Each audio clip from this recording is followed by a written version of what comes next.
Hello everyone, this is the next revision video and here we'll be covering up RTP of the past 3 attempt till November 2020 for financial reporting new course.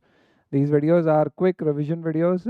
इसमें हम सारे questions में quickly A क्या important concepts use हुए हैं, B क्या adjustments हैं जिसको आपको ध्यान रखना है, and C what are the assumptions if at all any institute has taken in these particular questions. इसका एक quick recap है. The objective is एग्जाम से एक दिन पहले अगर आपको क्विकली ये सारे आरटीपीज और एमटीपीज के क्वेश्चंस रिवाइज करना है, this can be a handy video for you just to kind of quickly take you through all these particular questions, the important, the crisp point which you should not miss out, are relevant for all students who have already done these RTPs and the MTPs before, or they've not done it and just want to quickly brush it up. चलिए तो सबसे पहले हम शुरुआत करेंगे RTP नवंबर 2020 से।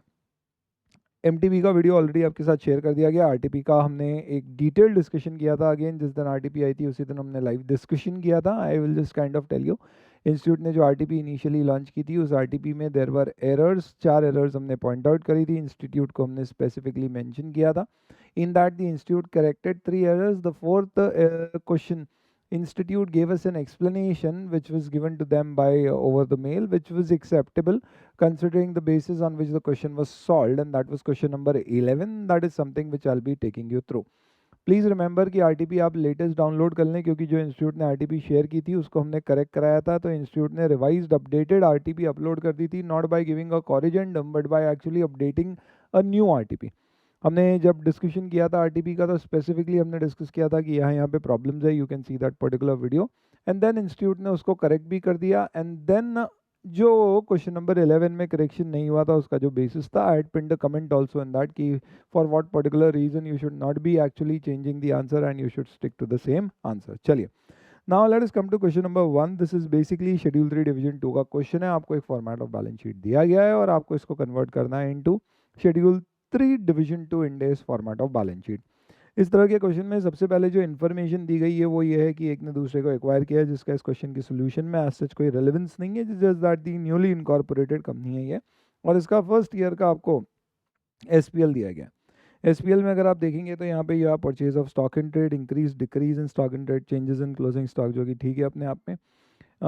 Employ benefit expense, डेप्री, बाकी सब चीज़ें, current tax, deferred tax, profit for the year, यहाँ तक सब कुछ ठीक है। ओसीआई में कुछ भी नहीं है। साइड इक्विटी लाइबिलिटी बाद में आएगी, पहले असेट, असेट में non current asset, property plant equipment, long term loans in advances, other non current asset. Essentially यहाँ पे फाइनेंशियल असेट, फाइनेंशियल लाइबिलिटी का क्लासिफिकेशन होना चाहिए था, वो मिसिंग है।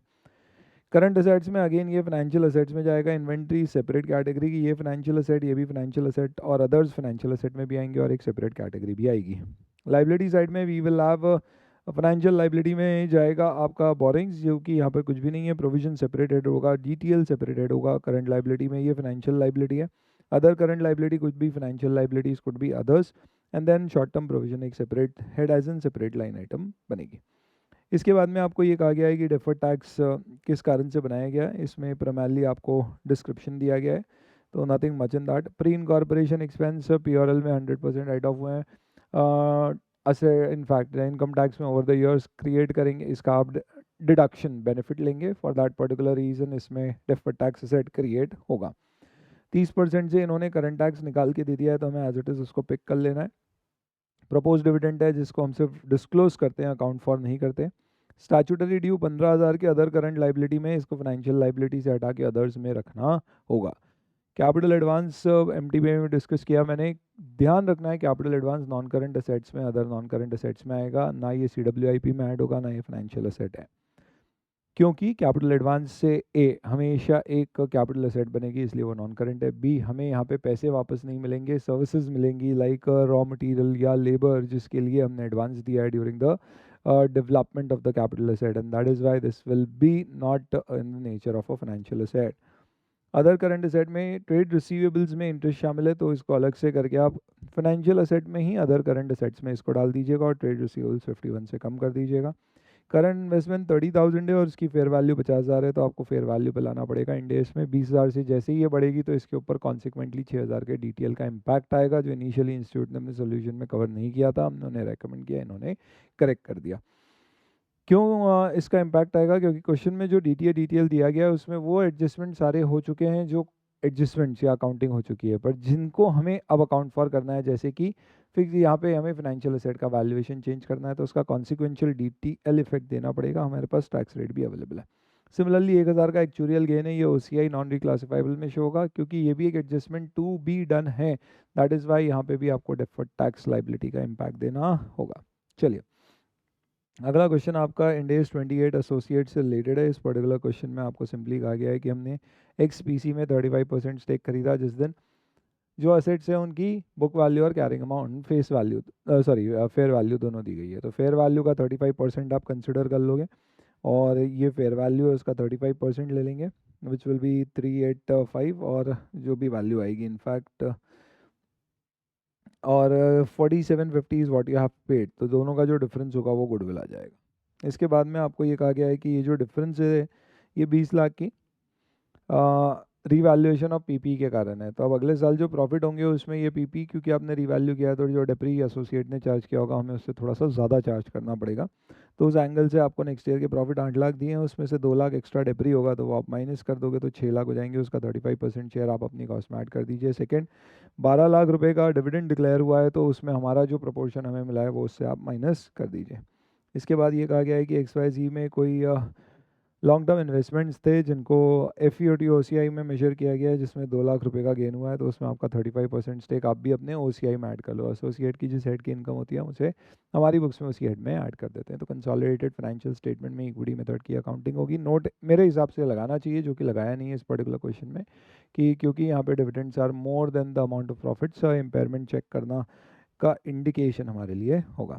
इंडेस 20 गवर्नमेंट ग्रांट्स में कहा गया है कि आपको 60,000 की ग्रांट रिसीवेबल है, 40 पहले साल में और 10-10 अगले 2 सालों में। कंडीशन यह है कि आपको 10 नए जॉब्स बनाना पड़ेंगे 3 सालों तक, और पहले साल में आपकी 30,000 की अपफ्रंट कॉस्ट लग गई है, प्लस रिकरिंग कॉस्ट 1 लाख है, जो 10-10 हज़ार से हर साल बढ़ेगी। तो फर्स्ट ईयर की आपकी कॉस्ट हो जाएगी 1,30,000, सेकेंड ईयर की 110 और थर्ड ईयर की 120। टोटल 60,000 की ग्रांट को इस प्रपोर्शन में आप डेफर करके इनकम बुक कर दीजिए। फर्स्ट ईयर में 40,000 मिली है, माइनस जितनी भी इनकम बुक हो जाएगी, जो बची हुई ग्रांट है उसे आप डेफर्ड गवर्नमेंट ग्रांट के नाम से अपनी बुक्स में लाइबिलिटी शो कर देंगे। अगले साल में जो आपकी ग्रांट बुक होना है उसमें से 10,000 मिल गई, बची हुई डेफर्ड गवर्नमेंट ग्रांट से एडजस्ट हो जाएगी, एंड सिमिलरली थर्ड ईयर में इसी अकाउंटिंग कंटिन्यू हो जाएगी। नेक्स्ट इंडेस 12 और 103 का क्वेश्चन है, जिसमें बुक वैल्यू, टैक्स बेस और फेयर वैल्यू दी है। यानी मैंने एक कंपनी खरीदी है जिसके कैरिंग अमाउंट ये हैं और टैक्स बेस उसके ये हैं, और मैंने उसका फेयर वैल्यूएशन इतने पे किया है। ऐसी सिचुएशन में प्लीज़ प्लीज़ प्लीज़, बहुत इंपॉर्टेंट है ये ध्यान रखना, बिजनेस एक्विजिशन के सम में एक्वायरर को हमेशा DTA/DTL कैसे बनाना है। एक्वायरर की बुक्स में जो वैल्यू आएगी यानी फेयर वैल्यू, और उसके टैक्स बेस का डिफरेंस। इसका मतलब मुझे एक्वायरी की बुक वैल्यू से कोई लेना देना नहीं है। क्लियर हो गया ये?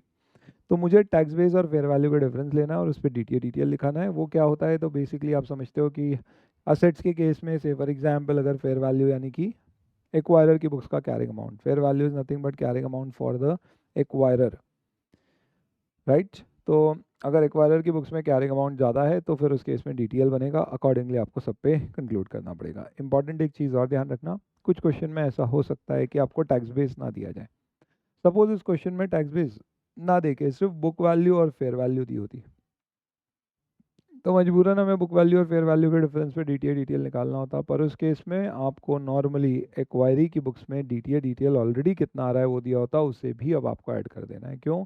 हम ये मानेंगे कि टैक्स बेस और बुक वैल्यू के बीच के डिफरेंस के कारण जो DTA/DTL बना है वो ऑलरेडी एक्वायरी की बुक्स में बना हुआ है, वो प्लस आज जो उसका कैरिंग अमाउंट है और फेयर वैल्यू में जो एडिशनल डिफरेंस हमने क्रिएट किया उसके ऊपर हम एडिशनल DTA/DTL क्रिएट करेंगे। नेक्स्ट, कोविड-19 के ICI के FAQ से रिलेटेड क्वेश्चन है। सिंपल है कि 31 मार्च के बाद मैंने कुछ CSR कंट्रीब्यूशन दिया है, जिसमें प्रधानमंत्री की हमारे कोई रिलीफ फंड में पैसा डाला है, जो कि कोविड-19 के अंतर्गत it is eligible to be, it's a fund which is eligible under CSR also and कोविड-19 ऑल्सो। स्पेशलिटी है कि मार्च के बाद भी, अगर मैं मार्च 20 के बाद भी ये पैसा दे रहा हूँ तो मेरे प्रीवियस ईयर 19-20 में मैं इनकम टैक्स में इसका डिडक्शन ले सकता हूँ। तो से अप्रैल में मैंने कुछ पैसे दिए हैं इस पर्टिकुलर फंड में, और उसका डिडक्शन मैंने 19-20 प्रीवियस ईयर या 2021 असेसमेंट ईयर में ले लिया है। सवाल ये है कि क्या मुझे इसे 31 मार्च पे ही अकाउंट फॉर कर लेना चाहिए एज एन प्रोविजन या लाइबिलिटी बना लेना चाहिए। तो आपके ऊपर कोई ऑब्लिगेशन नहीं थी तो नहीं बनाना है, ख़त्म।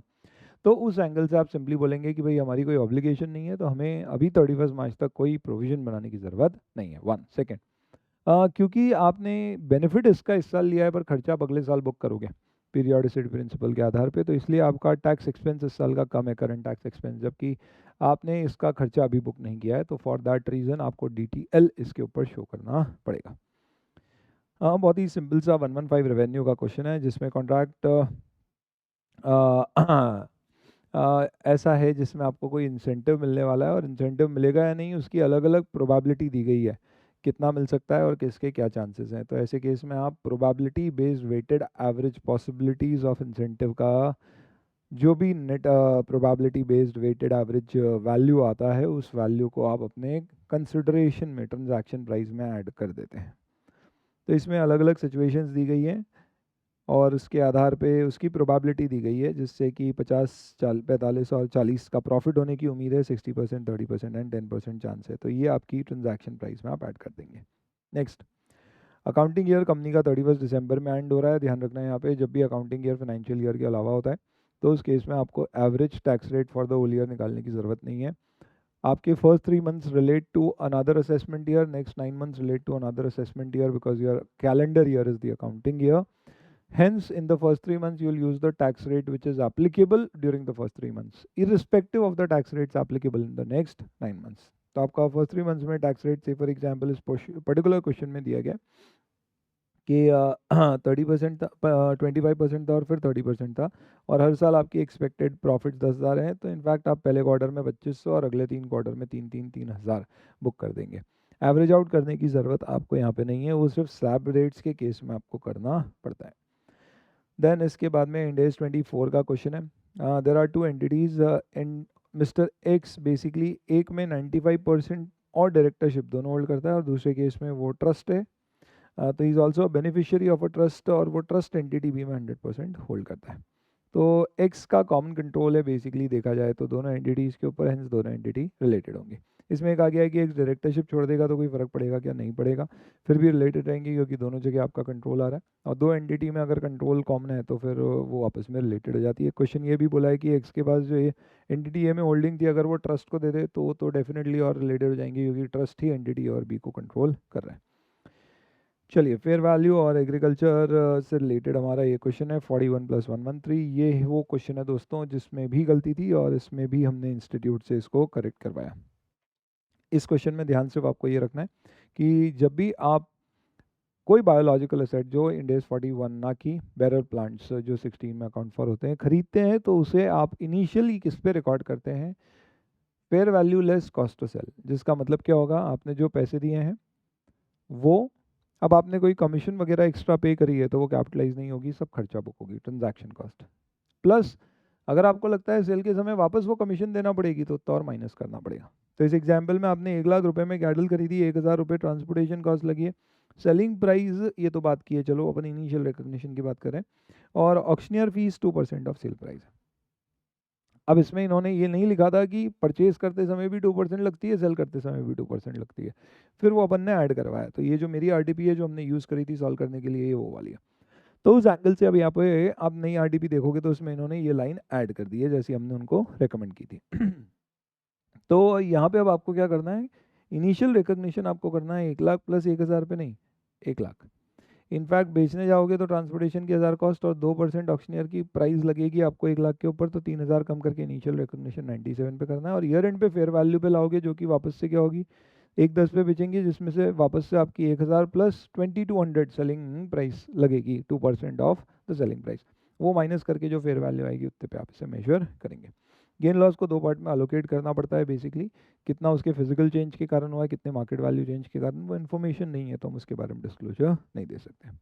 इंडेस 36 इम्पेयरमेंट का क्वेश्चन है जिसमें फॉरेन करेंसी का इन्वॉल्वमेंट है। इस क्वेश्चन में एक इंपॉर्टेंट चीज़ ये ध्यान रखनी है आपको कि यहाँ पे आपने जो चीज़ खरीदी है वो 1.8 मिलियन डॉलर्स की है और कन्वर्ट हमें इसे करना है पाउंड्स में क्योंकि कंपनी यूके की है और पाउंड क्योंकि डॉलर से बड़ा है इसलिए यहाँ पे डिवाइड होगा। तो इनिशियली हम इसे 1.8 / 1.6 पे रिकॉर्ड करेंगे। ईयर एंड पे इसकी वैल्यू हो गई है 1.62 यानी कि 10% देखा जाए तो वैल्यू में डिक्लाइन आया है, और रेट आपका हो गया है 1.8, वो थोड़ा सा बढ़ गया। तो ईयर एंड पे इसकी ये वैल्यू आएगी। अब इन्होंने कहा है कि आपको कितना इम्पेयरमेंट लॉस बुक करना पड़ेगा और उसमें से कितना लॉस है और कितना एक्सचेंज कंपोनेंट है। तो आप सीधे दोनों वैल्यूज़ निकाल लीजिए, इससे आपको टोटल डिक्लाइन कितना बुक करना है वो निकल के आ जाएगा। अब इसमें से ब्रेकअप क्योंकि मांगा है तो हम कैसे दें, तो सिंपल तरीका ये है कि पहले आप फेयर वैल्यू, इनफैक्ट पहले फॉरेन एक्सचेंज गेन लॉस के कारण जो लॉस हुआ है वो आप निकाल लीजिए, और बैलेंसिंग फिगर आप वैल्यूएशन गेन लॉस में डाल दीजिए। यानी प्रैक्टिकली आपको ये सोचना है कि ये 1.6 था और ये बाद में 1.8 हो गया, तो इसका मतलब ये हो गया कि वैल्यू थी 1.8 मिलियन और रेट था मेरा 1.6। इसका मतलब पहले मेरी वैल्यू आ रही थी 1.125 मिलियन। मुझे ये सोचना है कि अगर वैल्यू में चेंज नहीं होता और फॉरेन एक्सचेंज फ्लक्चुएशन हुआ है, वो 1.8 हो गया, तो मेरी वैल्यू आज कितनी हो जाती है पॉइंट्स में 1। इसका मतलब डिफरेंस है 0.125। This is basically due to the foreign exchange gain loss, और जो भी बचा हुआ गेन लॉस आपका आएगा that is something which is going to be because of the valuation gain loss. तो ये वैल्यू आपकी 9 है, तो जो बैलेंसिंग फिगर आपका होगा 1 का, वो वैल्यूएशन गेन लॉस में चले जाएगा।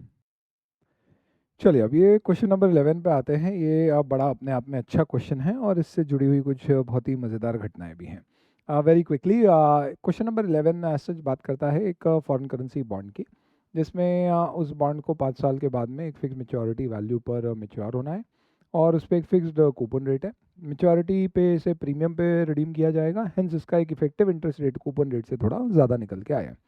कंपनी का इंटेंशन है कि उसे होल्ड या सेल करेगी, हेंस FVTOCI मेथड इस पे फॉलो किया जाना है। सबसे पहला क्वेश्चन ये जब हमने इनफैक्ट RTP आई थी तो हमने वैल्यूएट किया था कि भाई अगर आप लिस्टेड शेयर्स खरीदते हो तो फिर वो मॉनिटरी या नॉन मॉनिटरी, तो just because of the fact कि उसकी वैल्यू फ्लक्चुएट हो रही है, डेफिनेट फिक्स सम्स आपको नहीं मिलेंगे, it will be a non monetary item. Similar thing could happen for a bond.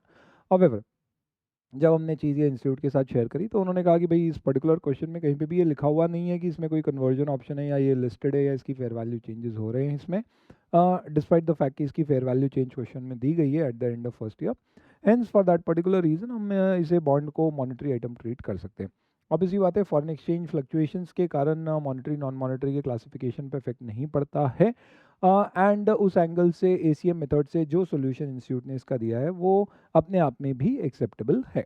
In fact जब मैंने RTP आई थी तो हमने एक वीडियो बनाया और उसमें हमने कहा कि भाई यहाँ पे हमको पॉसिबल एरर्स लग रही है, और इनफैक्ट एरर्स या इनकम्प्लीटनेस सी लग रही है क्वेश्चंस में, और हम इंस्टीट्यूट को बताएंगे और उनसे करेक्ट भी करवाएंगे, और जो भी उनका सजेशन या सुझाव आएगा वो आपके साथ फिर शेयर कर देंगे। 4 ऐसी चीज़ें हमने पॉइंट आउट करी थी, इंस्टीट्यूट ने 3 करेक्ट कर दी, इसमें इन्होंने जस्टिफिकेशन दिया, एक्सेप्टेबल था, हमने एक कमेंट पिन कर दिया कि भाई इंस्टीट्यूट का 11 नंबर का सवाल का आंसर सही है। टेलीग्राम ग्रुप पे भी डाल दिया कि भैया ये क्वेश्चन में ये देखो RTP में चेंजेस हो गए जो इंस्टीट्यूट ने बहुत ही खुफिया तरीके से कर दिए थे।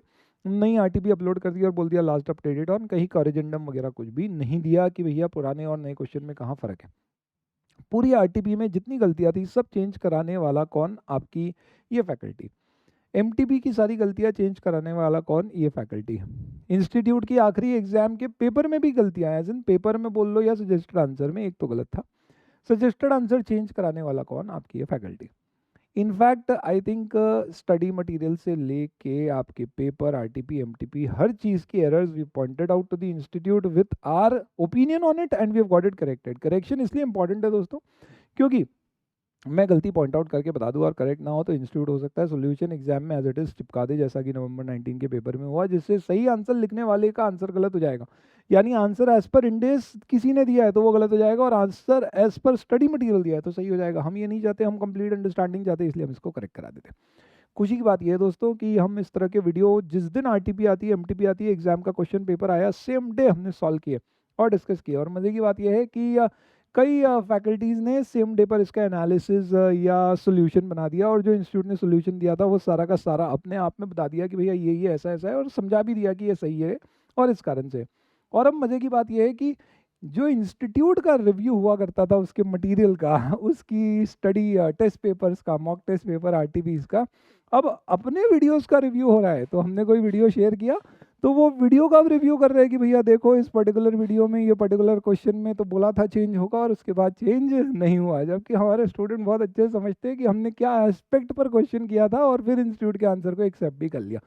हो सकता है कुछ स्टूडेंट जिन्होंने बाद में वो वीडियो देखा हो क्योंकि वो लाइव सेशन था, और जो हमने कमेंट पिन किया और जो टेलीग्राम में हमने उसके अपडेट शेयर किए वो मिस कर गए हो, तो उनको कुछ कन्फ्यूजन आया होगा, किसी ने पूछ लिया होगा, तो उनको लगा रहे वाह ये तो बढ़िया चीज़ मिल गई है हमको एनालिसिस करने के लिए। तो बहुत खुशी की बात है दोस्तों कि इंस्टीट्यूट के मटेरियल और वीडियोस के एनालिसिस होने के बाद अब अपने वीडियोस के मटेरियल का एनालिसिस दूसरी फैकल्टीज कर रही है। चलिए that is something which is wonderful. और मैं आशा और उम्मीद करूंगा कि वो लोग इंस्टीट्यूट के मटेरियल पे ज़्यादा ध्यान दें और उसमें अगर कोई गलतियाँ है तो उसको समय पर बता के करेक्ट करें। और सबसे बढ़िया है कि इंस्टीट्यूट ऐसी कोई गलतियाँ करे ही नहीं, ताकि हमारे स्टूडेंट को जो चीज़ क्लियर कट पढ़ना चाहिए वैसी की वैसी मिल सके। तो हैविंग सेड दैट, ये पर्टिकुलर क्वेश्चन में करना क्या है, क्योंकि एसीएम मेथड एक्सेप्टेबल है, मैंने आपको बताया एसीएम मेथड में कैसे करते हैं। कूपन रेट 1000 रुपये आपको 10% दिया है, $100 की आप इनकम बुक कर लीजिए। एवरेज रेट से इंटरेस्ट इनकम बुक कर दो क्योंकि वो ओवर द पीरियड का है। और उस पर्टिकुलर केस में ईयर एंड पे आप इसे 1000 प्लस $100 माइनस 4.7 जो आपको इंटरेस्ट मिला होगा नेट कैरिंग अमाउंट पे से ले आइए। ये जो कैरिंग अमाउंट है ये आपका एसीएम मेथड की अकाउंटिंग हो गई। और कन्वर्जन रेट जो आपको दिया हुआ है उसे कन्वर्ट कर दीजिए, gain loss foreign exchange gain loss. इसके बाद में इसकी फेयर वैल्यू दी हुई है, तो आप इसे फेयर वैल्यू पे डॉलर टर्म्स पे लेके आ जाइए क्योंकि एफवीटीओसीआई है। और इसका जो कंपोनेंट गेन लॉस का है वो आपका फेयर वैल्यूएशन गेन लॉस है जो ओसीआई में जाएगा। हमने इनफैक्ट जो आरटीपी का सोल्यूशन बताया था उसमें इंस्टीट्यूट ने जो सोल्यूशन किया था वो कैसे उन्होंने निकाला था सिंपल तरह से वो भी समझाया था, और ऑल्टरनेटिव क्या पॉसिबल हो सकता है वो भी एस्पेक्ट हमने डिस्कस किया था। फाइनल आंसर जो इंस्टीट्यूट ने किया हम उसके ऊपर स्टिक करेंगे। अगला क्वेश्चन आपका इंडेस 2 वैल्यूएशन ऑफ इन्वेंट्री बेसिक सा क्वेश्चन है। इसमें आपको कुछ करना नहीं है खास, सिंपल सी बात है। वेरिएबल प्रोडक्शन ओवरहेड्स और फिक्स प्रोडक्शन ओवरहेड्स दिए हुए हैं। फिक्स्ड में आप डिवाइड कर दो एक्चुअल और normal capacity whichever is higher, per unit आ जाएगा, बाकी सब पर यूनिट कॉस्ट जोड़ के आपको कॉस्ट ऑफ इन्वेंट्री निकालना है।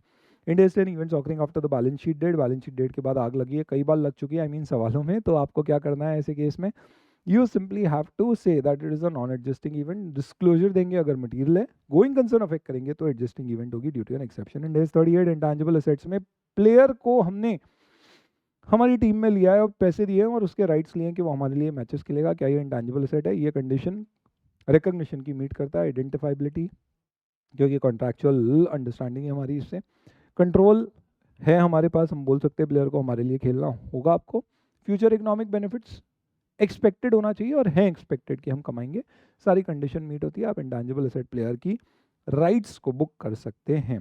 पीपी, एंटिटी एक्स के पास एक वेयर हाउस है जो एंटिटी वाई की फैक्ट्री के पास है, और एंटिटी वाई के पास एक वेयर हाउस है जो एक्स के पास है। सेम विंसिनिटी में दोनों ने वेयर हाउस एक्सचेंज कर लिया और एक 5000 रुपये का लेन देन भी हो गया। दोनों की फेयर वैल्यू भी सिमिलर है। अब इस केस में क्या करें? दो पॉसिबल अजम्पशंस हो सकते हैं। एक, हम ये माने कि इसमें कमर्शियल सब्सटेंस है। क्यों? क्योंकि दोनों के इंडिविजुअल कैश फ्लोज चेंज हो जाएंगे। क्यों चेंज हो जाएंगे? क्यों? क्योंकि हो सकता है भले ही वो सेम एरिया में हो, बट मेरी फैक्ट्री के पास मुझे वेयर हाउस मिलेगा तो मेरे लिए उसके कैश फ्लोज ज़्यादा है सामने वाले के कंपैरिजन में, and vice versa. But institute ने ये अजम्पशन लेके सॉल्व किया है कि भैया इसमें there is no significant variability of cash flows, hence it lacks a commercial substance, इसलिए आपको इस ट्रांजैक्शन को रिकॉर्ड नहीं करना है। यानी आपका असेट कैरिंग अमाउंट का कैरिंग अमाउंट भी रहेगा, जो एक 5000 का कैश में लेन देन हुआ है उसे आप अपनी कॉस्ट से एडजस्ट कर दीजिए जिसको वो पैसे मिले। चलिए नेक्स्ट, इंड एज 27 से रिलेटेड हमारा ये क्वेश्चन है सेपरेट फाइनेंशियल स्टेटमेंट्स में। इसमें सिंपल पूछा गया कि क्या सब्सिडरी में जो मेरा इन्वेस्टमेंट है उसे मैं इंडेस 21 में कॉस्ट पे, और जो एसोसिएट जेवी में इन्वेस्टमेंट है उसे मैं फेयर वैल्यू पे मेजर कर सकता हूँ? The answer is yes. आपको क्लास वाइज डिसीजन लेना है। Class means investment in subsidiaries, investment in associate JVs are two different classes, hence आप दोनों के लिए अलग अलग पॉलिसीज यूज कर सकते हो। इंडेस 116 लीजेस का क्वेश्चन है। इसमें हमने कोई एक पर्टिकुलर लीज अग्रीमेंट किया है जिसमें शॉपिंग मॉल का एक फ्लोर 9 साल के लिए लीज पर लिया है, और at the same point of time हमने other services like passenger lift, DG set, power supply, ये सब का भी एक कॉन्ट्रैक्ट किया है, और ये को टर्मिनस है। That means it is integral part of this particular contract. यानी इसमें एक लीज कंपोनेंट एक नॉन लीज कंपोनेंट है। प्रैक्टिकल एक्सपीरियंस जो दिया गया है इन दोनों को सेग्रीगेट नहीं करने का और कंबाइंड एक कॉन्ट्रैक्ट मानने का, बिकॉज ये को एग्जिस्टेंट है, वो एक्सरसाइज नहीं करना चाह रहा है लेसी, तो इसे आपको सेपरेट करना होगा। स्टैंड अलोन प्राइस दी हुई है, तो आपको स्टैंड अलोन प्राइस दोनों अग्रीमेंट की 120 और 80,000 पर मंथ दी हुई है। हम टोटल अमाउंट जो पे कर रहे हैं, in fact the monthly lease rental total is 1,70,000, तो आप 170 को 120:80 के रेशियो में डिवाइड कर दीजिए। जो आप प्रॉपर्टी के लिए लीज रेंटल पे कर रहे हो उसे आप अकाउंट फॉर कर लीजिए, प्रेजेंट वैल्यू में उसकी लाइबिलिटी निकाल लीजिए, right of use asset book कर लीजिए, और जो सर्विस का अग्रीमेंट है आप उसको एनुअल बेसिस पे, अक्रूवल बेसिस पे एक्सपेंस आउट कर दीजिए। कैश फ्लो स्टेटमेंट में कहाँ कहाँ जाएंगे ये टैक्सेस? कैपिटल गेन टैक्स आपके ऑफिस प्रीमाइज सेल पे हुआ, इन्वेस्टिंग एक्टिविटी। इनकम टैक्स आपने बिजनेस प्रॉफिट पे जो पे किया है, that is operating activity. Dividend distribution tax हट चुका है, लेकिन अभी भी इसके ऊपर सवाल आया है, तो ठीक है, हमारे लिए फाइनेंसिंग एक्टिविटी है, क्योंकि ये डिविडेंड यानी कि इक्विटी से रिलेटेड है। और इनकम टैक्स रिफंड जो हमें मिला है ऑपरेटिंग एक्टिविटी में इनफ्लो। इनकम टैक्स नॉर्मली कुछ पता नहीं होता है किससे रिलेटेड है, स्पेसिफिकली तो ऑपरेटिंग, और स्पेसिफिकली पता है हमें तो फिर रिस्पेक्टिव कैटेगरी में जाएगा। बिजनेस कॉम्बिनेशन का क्वेश्चन है, वीरा जीरा दोनों मिलके क्या बन गए? मीरा। तो इसमें एक्वायरर कौन है? जिसके भी शेयर होल्डर को ज़्यादा शेयर मिलेंगे, तो 100 शेयर वीरा के शेयर होल्डर को मिले तो Veera is the acquirer. Reverse acquisition की अकाउंटिंग लग सकती है। इन्वेस्टमेंट प्रॉपर्टी का क्वेश्चन है, जिसमें आपको एक प्रॉपर्टी, दो प्रॉपर्टी दी हुई है, बिल्डिंग ए, और जिसमें कहा गया है 5 साल पहले खरीदी थी, ये इसकी कॉस्ट थी, ये इसकी लाइफ थी। आपको मालूम होगा इंडेस में इन्वेस्टमेंट प्रॉपर्टी पे डेप्रिसिएशन लगता है, पीपी जैसे। और एक बिल्डिंग बी है, जिसको भी हमने कैपिटल अप्रिसिएशन के लिए लिया है, तो इन्वेस्टमेंट प्रॉपर्टी है, 2 करोड़ की है और 40 साल की लाइफ है। इनसे रेंटल इनकम आ रही है, पीआरएल में चली जाएगी। ये सारे खर्चे आपके एक्सपेंस बुक हो जाएंगे। और कंपनी में आगे आपको बोला गया है कि भैया हम इसमें फेयर वैल्यू निकाल के लाए हैं, और इसकी फेयर वैल्यू कुछ कुछ आई है, तो आप क्या करोगे, और इसको आपको कैसे प्रेजेंट अकाउंट फॉर और डिस्क्लोज करना है। तो ध्यान रखना है, इन्वेस्टमेंट प्रॉपर्टी में फेयर वैल्यू कंसिडर नहीं करते for the purpose of valuation in the books. क्या करते हैं इन्वेस्टमेंट प्रॉपर्टी में एसेंशियली? तो we only basically value the investment property at the cost less accumulated depreciation, और फेयर वैल्यू के डिस्क्लोजर्स आते हैं, और फेयर वैल्यू हमने कैसे निकाली है उसके हमको कंपोनेंट्स भी समझाना पड़ते हैं। तो that is all something which you will have to mention in here. A lot of you can say disclosure requirements are there. चलो, ये हमारा कौन सा डिस्कशन खत्म हो जाता है?